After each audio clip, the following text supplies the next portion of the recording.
everyone, and welcome back to another episode of the Brazilian Point of View podcast. My name is Ana, and for today's episode, I have another one from the Another Episode, Another Country series with Costa Rica. So, for this one, I invited Richard. He is actually from the US, but he moved to Costa Rica about 20 years ago, and he just absolutely loves living there. So I thought that it would be great to invite him to the podcast to talk a little bit about his life. And he shared so much.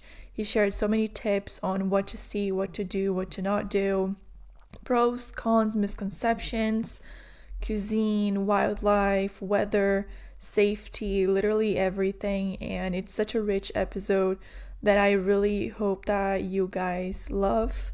But before we get to that, please make sure to follow, subscribe, and review this podcast on Apple Podcasts and Spotify, and follow the podcast on Instagram at the Brazilian POV Podcast. And now, without further ado, let's get to the episode. Thank you so much, Richard, for coming to the podcast. So happy to be here, Anna. Looking forward to sharing ideas and shedding some light on beautiful Costa Rica. First of all, do you want to introduce yourself?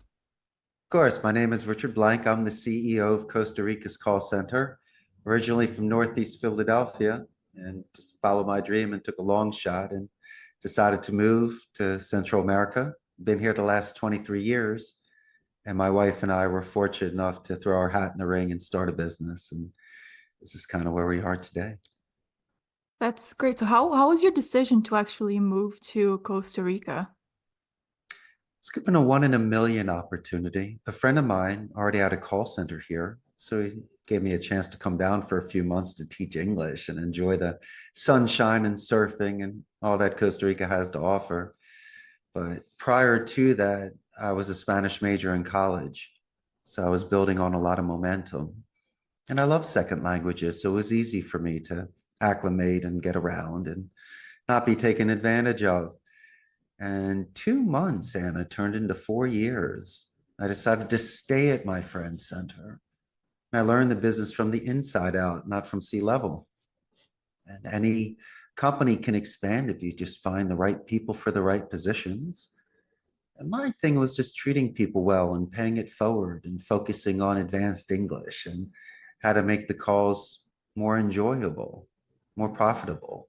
So I found my area of expertise. And when time was a ticking and I was in my mid-30s, I decided to start my own business. I started it small and was able to expand the last 16 years. It's slow and steady. That's usually how you win in the end. And not too bad of a country to move to, for sure.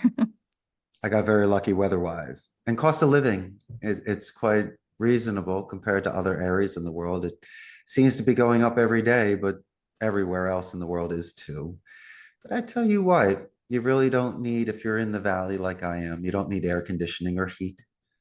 And the vegetables and fruit, it's very fresh. It's a healthy lifestyle. So you might live a couple more years and feel a little bit better. And I kind of enjoy this sort of slower pace. It's enabled me to calm down a little bit and not feel like I'm in such a rush. That's very, very interesting. How would you say that life is in Costa Rica versus what people might think it's like? Well, if you go to certain spots, it almost feels like you're in the United States, from the restaurants to the stores to the cars. And you could have that sort of image anywhere in the world if that's what they want to pay for, import and purchase. But what is it like? It's almost like going back in time here, where you see chivalry and neighbors that know one another, and they give kisses on the cheek and they call each other don or doña before their name out of respect. And a lot of the times they're God-fearing and family oriented. There's generations that live together in a certain home, sometimes by necessity and other times because they want to. And maybe it gives you a chance just to see some of the stronger bonds here that you may get other places where people feel like they're transient, or maybe it's not common for neighbors to know one another. They mind their own business. And, it's really more about listening twice than you speak and being observant, still participate, Anna, but you find the right times to ask a question so you can join, or you realize it's your right time.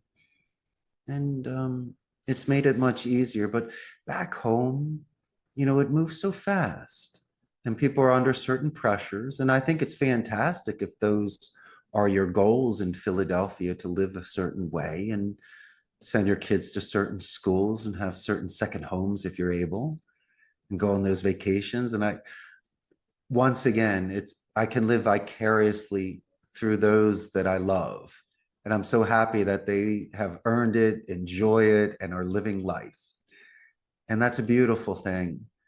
But it's weird. I'll see people here in Costa Rica that are sitting under a palm tree at a national park with waterfalls next to them, and they're still looking at their phone.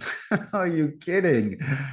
This is the time to recharge your batteries or to shed some skin. Or like when we were children, I didn't have a phone back then, and TV was really for Saturdays. So you were climbing trees and making forts and having adventures. And those are the best memories in life because you created them and you shared them and you used your imagination, and you might have even skinned a knee or two. But that's part of life and growing up. And I wanted that again. I wanted to distance myself from what I was getting sucked into. And when I had that one in a million chance, I took it. And I got past some parents' guilt. And a lot of the naysayers would try to take you off the path. It's because they love you. But I wanted to have faith. I wanted to put all the chips on me. And I wanted to do it with certain checkpoints. And you mentioned a little bit about food, about eating lots of fresh food.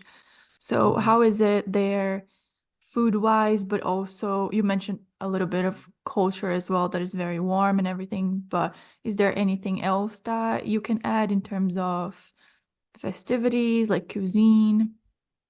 Of course. Well, once again, I was mentioning the sort of food they have here and the seafood. It is fresh because look at our location and the sort of farms that we have. The coffee is incredible here that you have. Costa Rica is known for textiles and stuff, but let's talk more of the fun culture.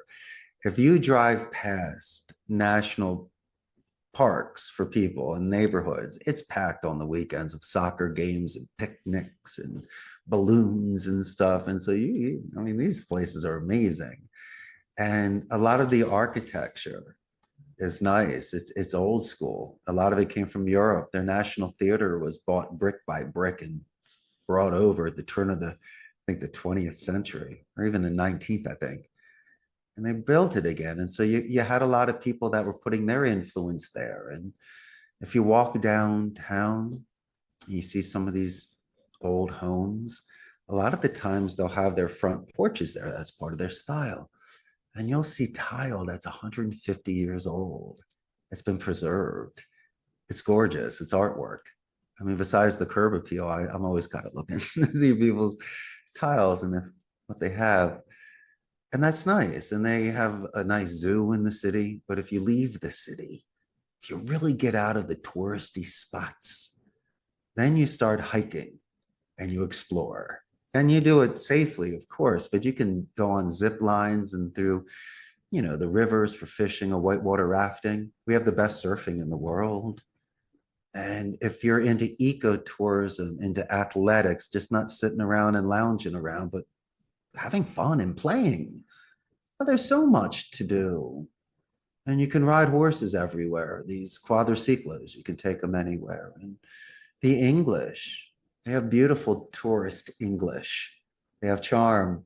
They know what to do to make sure you have a great day all day. And they have the perfect spots that will feed you and just make sure that your day is, stressless. And I've also noticed that just along the way, people will offer you food on their farm. I mean, either they have excess of it or you're just around the way and they're handing you, an avocado or some mandarins off a tree. My favorite is when they just cut you like 6 bananas real quick. And then you're hanging out with Jose having some bananas and you laugh. because you realize you're having a moment and you're anchoring with this person and you're having a great time. And maybe thankfully, because in Nicoya, they claim that people who live that area might live longer life. It's one of the happiest areas of the world. They're doing something right here. They're preserving their natural beauty. They're trying to keep a national identity. Their culture is one of just alegria, of happiness. Their expression is pura vida. And when you go to these farmers markets, these farmers come in and it is just, as I mentioned before, it smells good. It's so fresh and it's pennies on the dollar. You almost have to, the difficult part is finding the bad food. It's too easy to eat well. You almost got to search out chips and stuff. Um, and that's okay.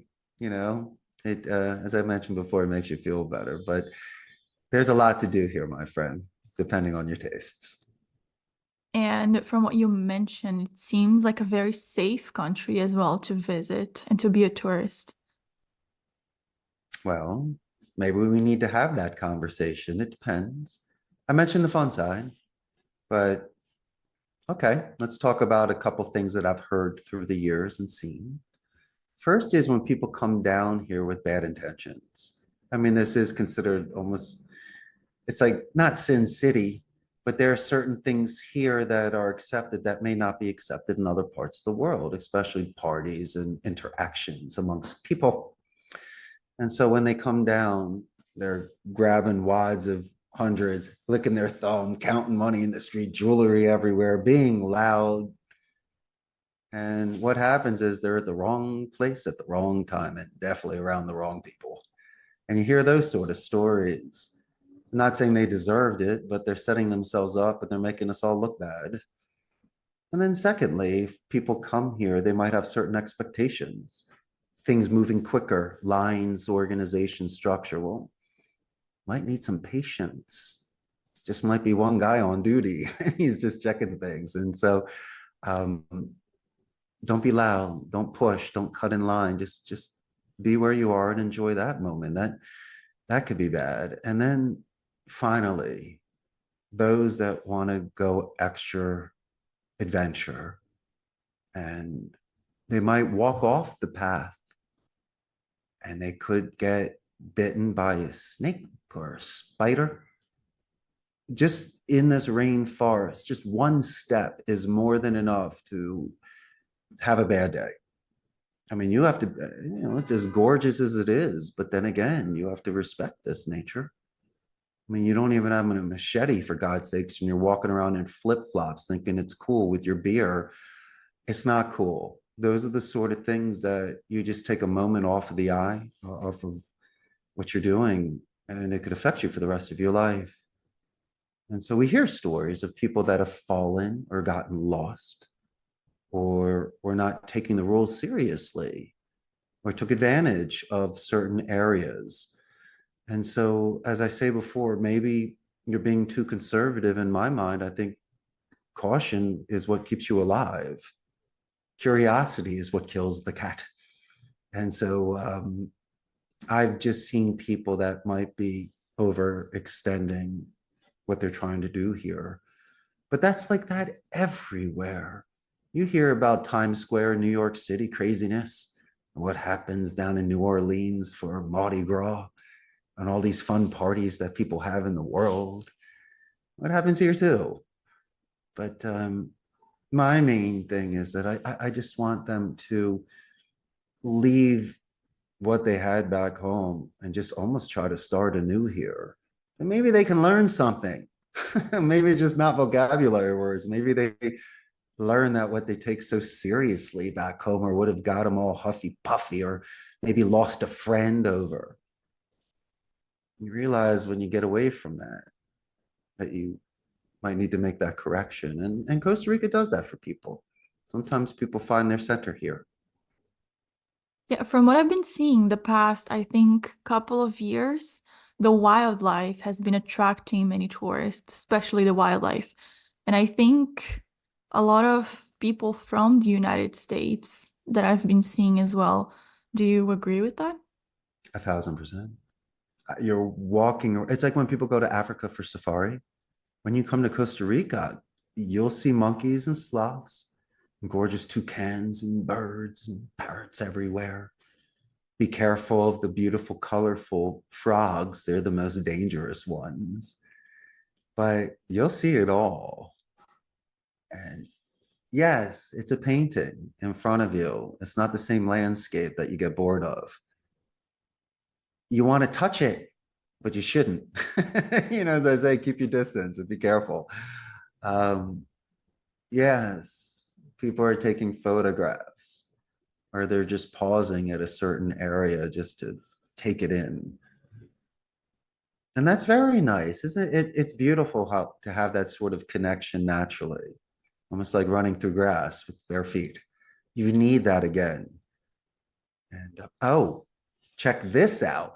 So we go to these hot springs, which are all over the place. One is Tabacon Resort by Lake Arenal, but I've been going up to Rio Celeste. There's some smaller areas there. It's more, but they have these magical mud baths, right? So it almost looks like the Flintstones. So you're getting into these big baths, you're putting it all over yourself, you're drying in the sun, and then you rinse, and it's just how cool. That's worth $7. I'll do that all day long. And I'm trying to say these are the sort of things if you did in Beverly Hills, I could only imagine, and then I got to wait in line behind Kevin Costner or somebody. But down here, you can have these sort of experiences for a good price. You feel like you got your money's worth, but then again, it makes you want to come back because you had so much fun. And are there any specific places that you can name that people definitely should go to when they visit Costa Rica? Absolutely. Well, let's look at one side. You can go to Manuel Antonio, which is a national park. And then you also have Jaco Beach, which is their crazy party place there. In between them is a place called Hermosa, which is excellent for surfing. A little bit further south, you have Dominical, another wonderful place for surfing. Now, there's a place called Uvita or Playa Ballena. That's the whales beach. So in our late summer, let's say in July, August, September, you will see whales there. And here's even the cooler thing. When it's low tide, it goes out and gives the shape of like a whale tail before the tide comes up. That's amazing. Yeah, it's wickedly cool. And then if you even go further south, you have Golfito, which is an inlet. And that's right by the border of Panama, going on the north side. On the Caribbean, the first beach I ever saw, and I hate to say it, is my favorite.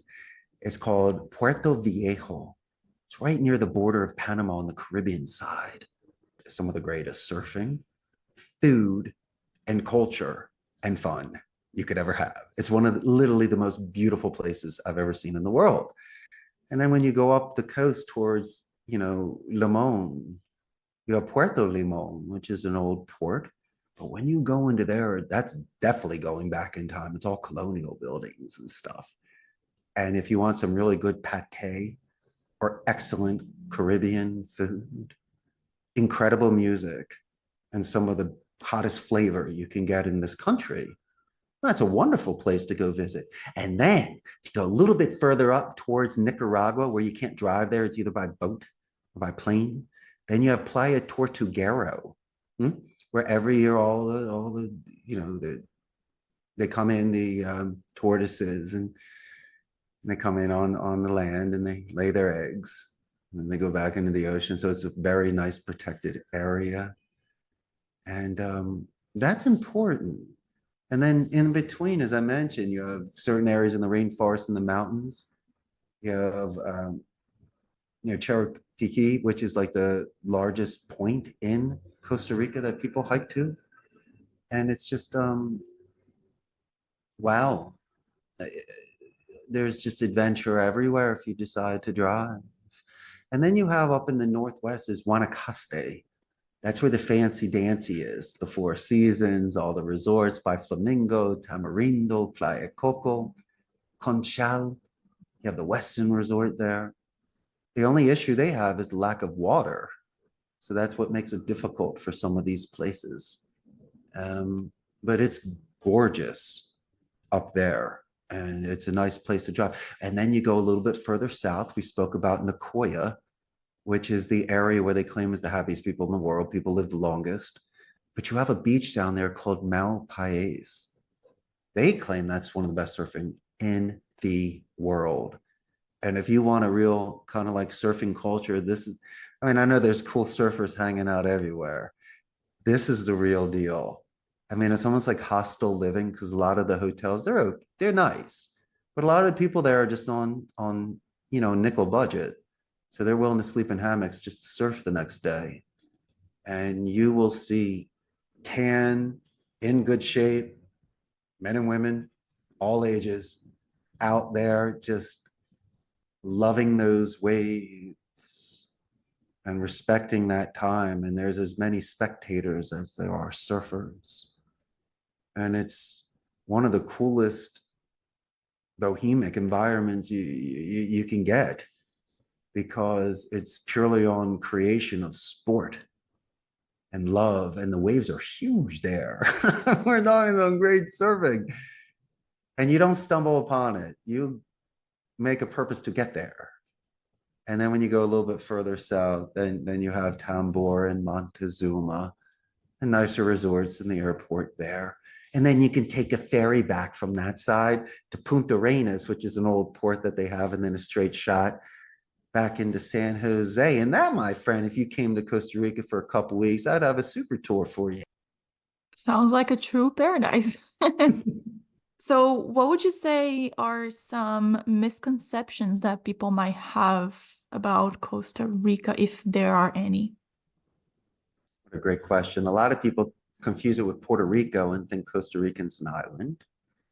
Secondly, they're not really sure in the geography. They might assume it's in Latin America, but not sure where. And so when I explain we're north of Panama, south of Nicaragua, they get it. It's kind of like south of Mexico. But then again, they don't understand that Costa Rica is the only democracy in Central America. There's no standing army, 95% literacy rate, best infrastructure, neutral accents. And so I mentioned people visiting here, not with bad intentions, just pure ignorance, but a lot of people speak English here. They have family, they've lived there, and there's a lot of expats that live here. So they're accustomed and attuned to the North American English. And the infrastructure is not bad. I know it's third world in regards to certain conveniences, but in regards to living standards, it's very comfortable here and it's very nice. And maybe the fact that when they come here, they do see in the city the restaurants. I mean, there's McDonald's everywhere in the world. But when they see other restaurants that they're familiar with, yeah, of course, those chains are coming down here. I mean, they get excited when Wendy's came down here. I love Wendy's. I love the chili. So I was excited too. So, yeah, why not? I mean, get one of these chains that are world famous, put one down here right downtown center, and they'll be lying around the block. They love that sort of stuff. But misconceptions, maybe they might see, as I mentioned before, how people walk arm in arm and hand, and how children have certain uniforms here. And there is a national pride. They might be confused on why it's not as mixed as certain areas of the world, um, but maybe that's a good thing. Maybe, Anna, they need to get out of a certain bubble, and they could have that, as they call it, the hero's journey, where that individual leaves the town, travels, slays the dragon, and then comes back to the town and tells the tales to make people stronger and better. So I tell you what, a lot of the people I see tell me it's the first of something. The first they've surfed, did zip lining, sat in mud, volcanic mud, next to a volcano, or just saw the butterfly farms or iguanas or monkeys coming into their room. They sound like a fifth grader telling a silly story because they didn't expect in their lives a monkey to come into their room. But why not? a monkey should come into our room every day. It's a great way to start the day. Um, it just goes to show you that life is that. And you shouldn't look at it as a surprise. It should just be a beautiful story to tell at breakfast. And of course, like you talked a lot about the pros of living in Costa Rica, but do you have any cons? I miss my family. And there's certain food items like circus peanuts, for an example. It's my favorite candy. I can't get them down here. No one makes a good cheesesteak. Pizza's average. But besides my food complaints, um, I get not homesick, but I always enjoyed Memorial Day and Labor Day at the shore. And when it comes to Thanksgiving, I'll make sure to have the Macy's Day Parade on, and I'll make a turkey. But that's it, my friend. I really don't miss too much more because when I come to visit, it's fresh again, it's plug and play, and then it's enough, and it's time for me to go back. And so, like a camel, I can always refill my hump and make it through another desert until I come back again. And that's a healthy balance to be able to know where you belong and be able to still enjoy the things that you like. And finally, every week we give a recommendation of a book, a movie, or a TV show. What recommendations do you have for our listeners this week and why? Of course. Well, I'm going to be dating myself, but I'm going to recommend the 1980 series Remington Steele with Pierce Brosnan before he was James Bond. What a great show with Stephanie Zimbalist. I mean, if you really like 1980s mystery, murder, and mayhem, it's perfect for you. But why? Because I watched that show and I realized that if you have proper rhetoric, a good delivery, if you represent yourself well, you might be marketable. And he was using certain SAT and advanced vocabulary I had to look up. And it also sized me up that there might be some individual out there besides having a nice smile. They have more depth in their vocabulary and they can make better arguments and better reasoning. And they have exceptionally lucid listening skills. And so besides in the enjoyment of this show, the character to me saw somebody that had stability and structure and some sort of discipline to get themselves such believable that they named the show after him. And he lasted 6 seasons. So anyway, that was one of my earlier influences. But I can't thank you enough. I had the best time. Yeah, thank you so much for coming here to the podcast and sharing about your journey and your amazing life in Costa Rica. I hope your audience comes and visits one day. So that's it for today's episode. Thank you so much for tuning in. I really hope that you enjoyed it. And I absolutely forgot to mention in the intro, but yes, I changed the intro song again. But this time around, it's not like because I really wanted to change it, like I liked the old one, but because I post my episodes through Spotify podcasts and they changed everything. You can actually only post the episode now. You cannot choose their songs or anything. It's something that they had from Anchor before, and then they completely scratched that. So I don't even have the option of that song anymore. So I had to come up with another one that I hope that you guys like. And it's an adaptation process. I am doing all of this in the night before posting this episode. Caught me a little bit off guard, but we got this. It's fine. But anyway, thank you so much for tuning in. I really hope that you like it, and I hope to see you back here next week. Bye, everyone.